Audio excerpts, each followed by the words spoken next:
ॐ नमः श्रीदेव्यः।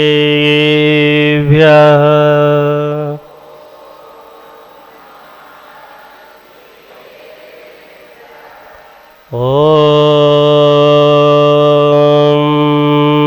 नमः श्रीदेव्यः।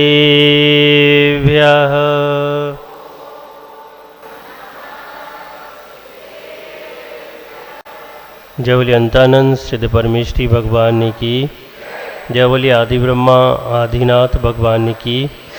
जय बोलिए 1000 श्री शांतिनाथ भगवान की। बोलिए 1000 श्री चिंतामणि पाशनाथ भगवान की। जय बोलिए गुरुदेव आचार्य श्री विराग सागर जी महाराज जी की। जय बोलो आचार्य गुरुवर श्री निश्चय सागर जी महामुनिराज की।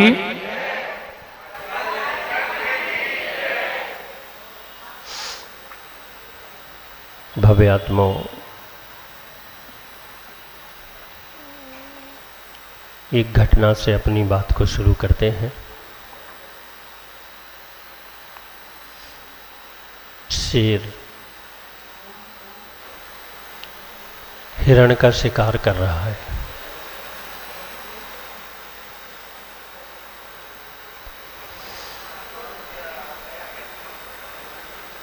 मतलब हिंसा कर रहा है।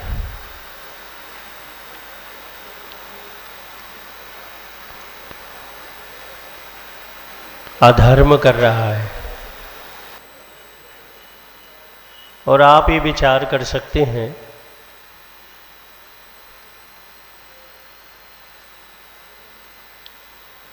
कोई जीव हिंसा करने के लिए निकलेगा तो कैसा भाव होगा। तीव्र कृष्णलेश्या अनंतानुबंधी तीव्र कषाय उदय में। और ऐसी ही परिस्थिति में कोई किसी की हिंसा कर पाता है।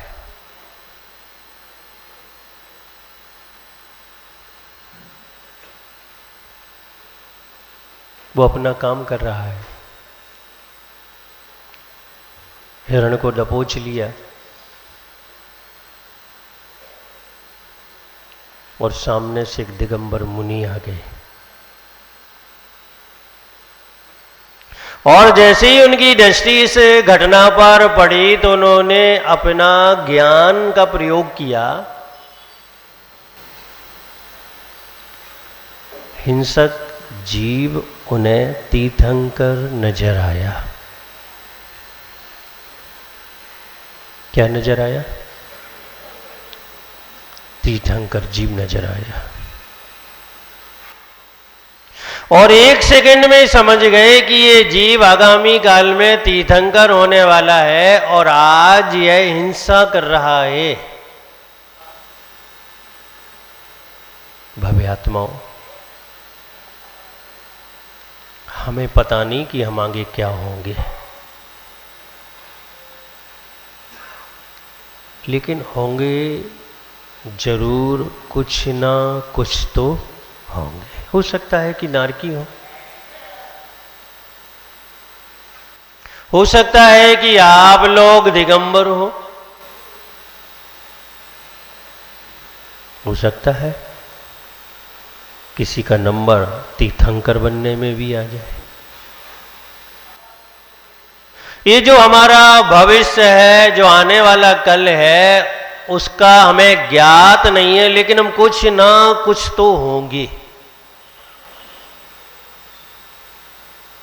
हमें क्या सोचकर जीवन व्यतीत करना चाहिए? ये सोचो, आगामी काल में मैं भगवान बनूंगा। क्या सोचना चाहिए? कि मैं आगामी काल में भगवान बनूंगा। और जब मैं भगवान बनूंगा और केवल ज्ञान से अपनी बीती हुई पर्यायों को देखूंगा, तो मैं क्या कर रहा था? हिंसा में तल्लीन था, पाप में लगा हुआ था, लोगों से ईर्ष्या कर रहा था। और ये सारी बातें आपके ज्ञान में बार बार बार बार बार बार यानी अनंत काल तक झलकती रहेंगी।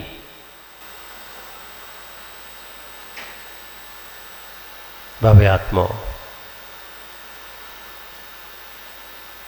मुनिराज ने उस शेर को संबोधा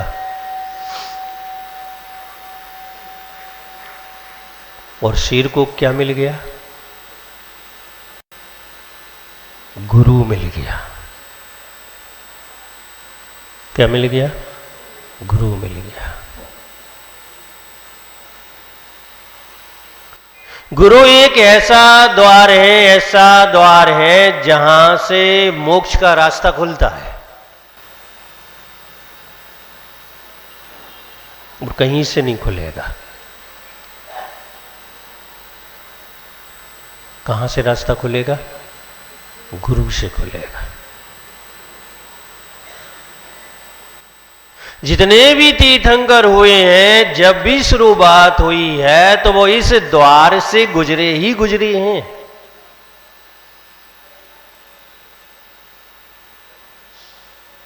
इस संपूर्ण विश्व में दिगंबर ही एक ऐसा गुरु होता है जो मोक्ष मार्ग देने में समर्थ होता है। दुनिया में बहुत सारे गुरु हैं। संसार देने में तो सफल है वो। ख्याति दे सकते हैं, पूजा दे सकते हैं, लाभ दे सकते हैं, धन दे सकते हैं, लेकिन मोक्ष मार्ग दिगंबर साधु ही दे सकता है। और आज लोग कहते हैं गुरु पूर्णिमा है, ऐसा भी कथन है कि आज के दिन गौतम गणधर स्वामी भगवान महावीर के समोषण के लिए निकले थे।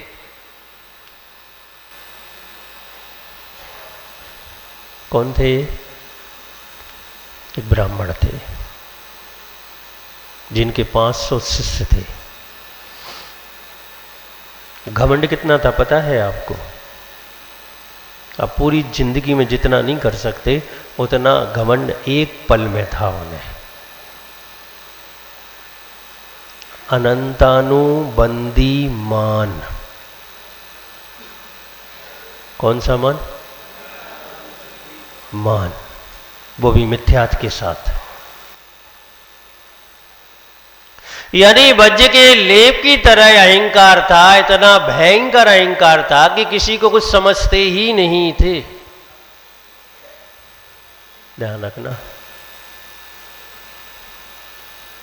छुआ तो देखे होंगे आपने, जहां रहता है, जहां खाता है, वहीं कतरता है। वहीं तो कपड़ों को काटता है। अच्छा, कतरता समय में नहीं आया होगा, वो बुंदेलखंडी शब्द है। काटता है। अहंकार हमारे अंदर रहता है और हमारी आत्मा में अपना आवास बनाता है और आत्मा को ही काटता है। लेकिन क्या करें, हम नीचा नहीं देख सकते ना। क्यों राजू भैया?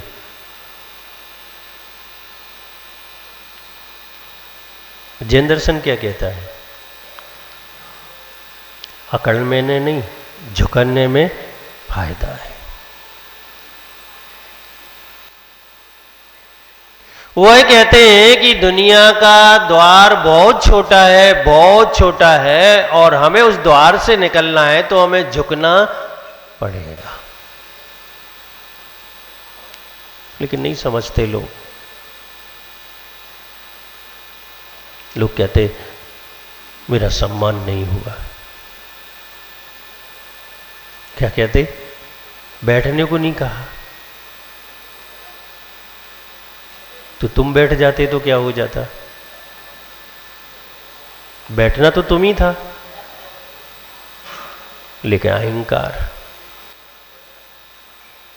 उन्होंने मुझे पूछा नहीं, मेरा ध्यान नहीं रखा, मेरा मान सम्मान नहीं किया। ये भाव हमारा जो प्रति समय चलता रहता है, वही हमारी आत्मा को हानि पहुंचाता है।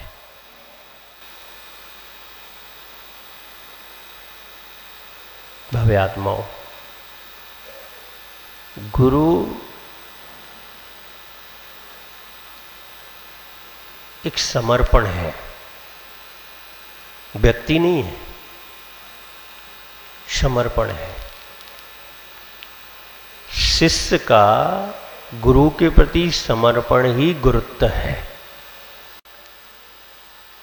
अगर शिष्य का समर्पण नहीं है तो गुरु और गुरुत्व भी दोनों चीजें नहीं है।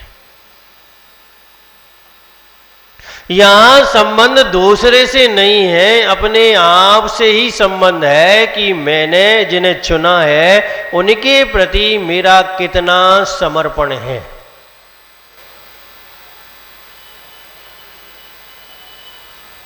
क्योंकि नाम लेने से, नाम लिखने से, जय बोलने से गुरु कोई नहीं बनता। और अगर उनके प्रति समर्पण है, भले ही आप नाम ना लें, उनका जय ना बोलें, उनका नाम ना लिखें, लेकिन वो आपके लिए गुरु है क्योंकि आपका समर्पण उनके प्रति है। और हम तो दिगंबर हैं। हमारे यहां तो तीन देव, शास्त्र और गुरु एक ही ठौने पर विराजमान करके हम पूजा करते हैं। एक ही ठौने पर। जब ये दोहा बना, गुरु गोविंद दो खड़े, काके लागू पाए, बलिहारी गुरु आपकी, ये दोहा इस ठौने को देखकर बनाया गया। जब कवि की दृष्टि जैन दर्शन की पूजा की स्थापना पर पड़ी और उसने दृष्टि डाल के देखा कि यहाँ तीनों को एक साथ स्थापित किया जा रहा है, तीनों को एक समझा रहा है, तीनों के प्रति एक सा समर्पण है, एक ही व्यवहार है। भव्य आत्माओं,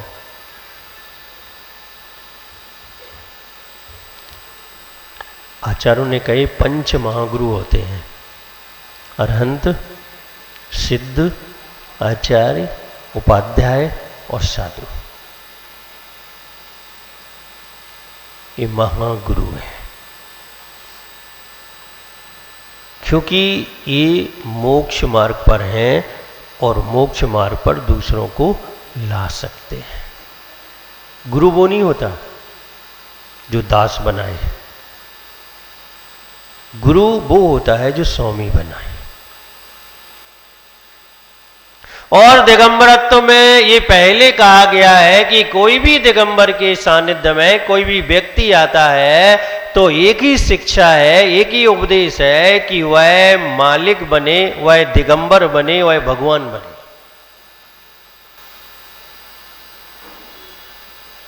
भव्य आत्माओं, गुरु जरूरी क्यों है? जरूरी क्यों है? क्योंकि लोगों की जो बुद्धि है वो बिना गुरु के नहीं चलती। गुरु का काम क्या है? दिल को, दिमाग को सही दिशा में चलने की ट्रेनिंग देते हैं।